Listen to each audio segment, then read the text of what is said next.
আজকে দুপুরের মেনু ভাত, এখানে আছে একটু কুমড়ো চিংড়ি, এটা আমার জন্য, রাতে আমার বরফে নিচে, এটা আমার জন্য আছে।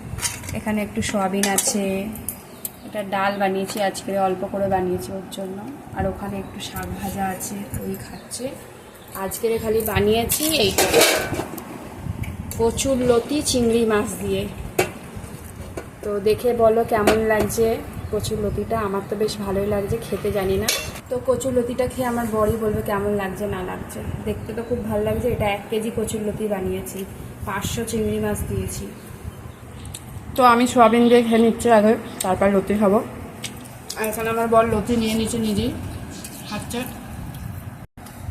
তো লতিটা দিয়ে খাচ্ছ, কেমন লাগছে বলো। ভালো হয়েছে, খুব সুন্দর লতি হয়েছে।